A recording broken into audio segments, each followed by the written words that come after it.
لا الہ الا اللہ لا الہ الا اللہ لا الہ الا اللہ الحق اللہ لا الہ الا اللہ محمد رسول اللہ صلی اللہ علیہ وسلم۔ تمام تعریفیں اور تمام توصیفیں اس واحد لا شریک رب کے لیے جو خالق ہے ان تمام مخلوقات کا جنہیں ہم جانتے ہیں، اور ان تمام مخلوقات کا بھی جنہیں ہم نہیں جانتے۔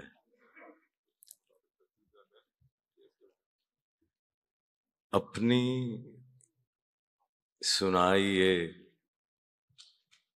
یا کسی کی سنائیے،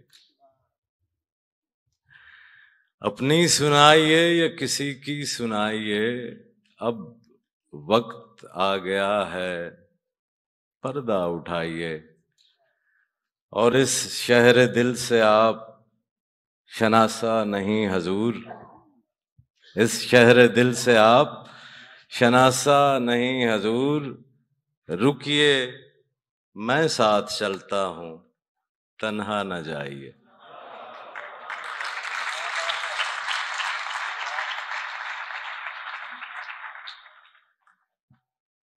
طارق رحمان صاحب کا بہت بہت شکریہ۔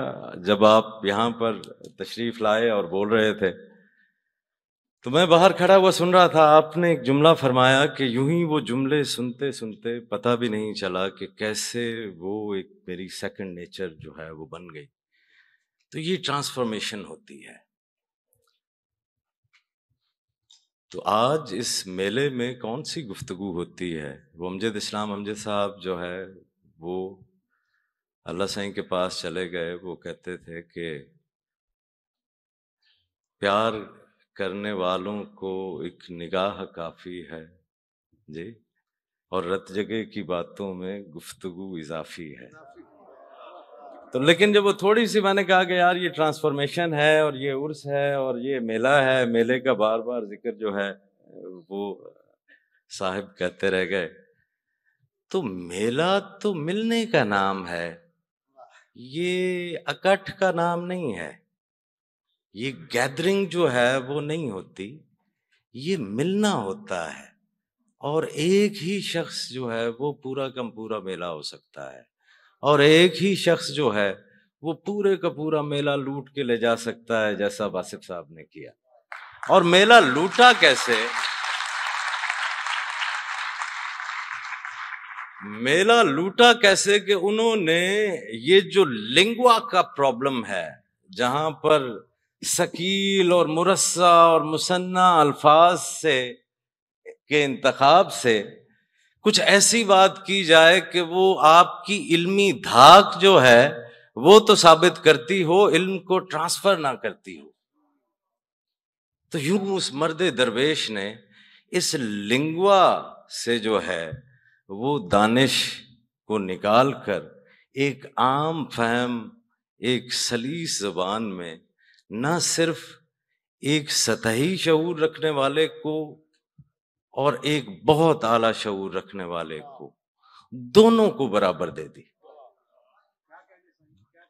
تو ٹرانسفارم ہو کر جو ہے، مجھے تو یہی جو ہے وہ لگتا ہے کہ محل کے دروازے پر جب آپ پہنچ جائیں تو آپ کو گدھے سے اتر جانا چاہیے، چاہے وہ گدھا آپ کے سفر میں آپ کے ساتھ رہا ہو، آپ کا بوجھ اٹھایا ہو، ان تمام گھاٹیوں سے آپ کو لے کر نکلا ہو، ان ندی نالوں سے، ان پتھریلے رستوں پر آپ کو اٹھائے اٹھائے چلتا ہوا آ جائے، اور وہ محل کے دروازے پر پہنچ جائے، اور وہ محل محل ربانی ہو، وہ محل آپ کا قلب ہو، تو آپ کو اس عقل کے گدھے سے اتر آنا چاہیے۔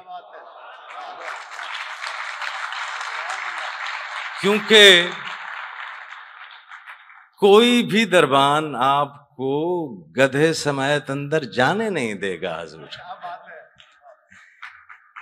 محل باہر سے خوبصورت ہے، لیکن یہ اندر سے اور بھی جو ہے وہ بہت زیادہ ہی خوبصورت ہے۔ تو عقل کو تھوڑا سا پس پشت جب ڈال دیں تو کسی نے حضرت خواجہ نظام الدین محبوب الہی سے سوال کیا کہ حضرت یہ دنیا کے مصائب و آلام کا جو ہے وہ علاج کیا ہے؟ تو سلطان جی مہاراج فرماتے ہیں کہ دنیا کے مصائب اور آلام کا علاج محبت ہے۔ وہ بھی آگے جو ہے وہ چالاک شخص تھا، اس نے جھٹ سے جو ہے سوال کر مارا، ممکن ہے کوئی صحافی رہا، اس نے کہا کہ جناب اگر یہ محبت کام نہ کرے اور علاج نہ ہو تو آپ نے مسکراتے ہوئے فرمایا کہ پھر اور محبت کرو، کیونکہ نسخہ یہی ہے، مقدار بڑھا دو۔ انسان کیونکہ قلت کا شکار رہا ہے ہمیشہ سے ہی کوئی نہ کوئی چیز کم رہی ہے، کبھی ہاؤسنگ کم تھی، کبھی کپڑے کم تھے، کبھی خوراک کم تھی جی، تو ہم نے یہ مفروضہ گھڑ لیا ہزاروں سالوں کے اندر کہ شاید ہمارے پاس محبت بھی بہت کم ہے، اور پھر ہم نے لفظی وہی میں نے آپ کو عرض کیا کہ لنگوا کی چیزیں جو ہے وہ زبان کے مغالطے جو ہے وہ نکال لیے، اور پھر ہم نے ایک جملہ بھی تخلیق کر لیا کہ محبت ایک سے ہی ہو سکتی ہے۔ ہم جس ہستی کے عرس میں شریک ہیں اس کی ذات اس بات کی دلیل ہے کہ انسان کے پاس اگر کوئی ایک چیز لامتناہی ہے تو وہ محبت ہے۔ یہ محبت ہی ہے جو آپ کو یہاں پر لے کر آئی ہے جی۔ یہ محبت ہی نہیں ہوتی تو آپ دودھ کے اندر پانی ملا دیتے ہیں، یہ محبت ہی نہیں ہوتی تو آپ یتیم کا مال غصب کر لیتے ہیں، یہ محبت ہی نہیں ہوتی تو آپ کے خادم آپ کے اوپر حکمرانی کرنے لگ جاتے ہیں۔ ہمارے اندر کمی محبت کی ہی ہے۔ حال ہمارا یہ ہے کہ بیٹا کو اگر اپنے لمبے بالوں سے محبت ہو گئی ہے تو اماں ابا کو اس پہ بھی تکلیف ہو جاتی ہے۔ وہ سمجھتے ہیں کہ شاید ان بالوں سے محبت کرتے ہوئے جو محبت وہ اپنے والدین سے کر رہا ہے شاید وہ کم ہو جائے گی جی۔ ہم ناخوش لوگوں میں رہے ہیں حضور، اماں ابا سے خوش نہیں تھی جی، ابا اماں سے خوش نہیں تھے، ساس جو ہے وہ بہو سے خوش نہیں تھی، شاگرد ہوئے تو استاد ہم سے خوش نہیں تھے، نوکری لگی تو باس ہم سے جو ہے وہ خوش نہیں تھا، اور ان سب ناخوش لوگوں نے مل کر جو ہے وہ ہمیں ایک ہی گر سکھایا ہے، اور وہ یہ ہے کہ ہم اب ماہر ہو چکے ہیں، ہنسنے کی بھی بات ہو تو ہم فوری طور پہ ناخوش ہو جاتے ہیں۔ ہمارے لیے مسکرانا جو ہے وہ ہمیں لگتا ہے کہ شاید یہ کوئی گناہ ہو گیا ہے۔ یقین مانیے میں 86 کے قریب ملکوں میں گیا ہوں، سب سے خوبصورت ترین چیز انسانی چہرے کی مسکراہٹ ہے۔ آپ اندر سے کھلتے ہیں تو آپ مسکراتے ہیں، اور دیکھیے گا کہ یا خدا مسکراتا ہے یا پھر انسان مسکراتا ہے۔ جو ہم حرکتیں کر رہے ہیں اس کے اوپر میرا خدا مسکرا ہی تو رہا ہے جو اب تک ہم پہ عذاب نہیں آیا، یا پھر انسان جو ہے وہ مسکراتا ہے۔ واصف صاحب ہمارے دلوں میں زندہ ہیں، انہوں نے ہمیں ایک تھاٹ پیٹرن جو ہے وہ ہی ایک نیا دیا ہے۔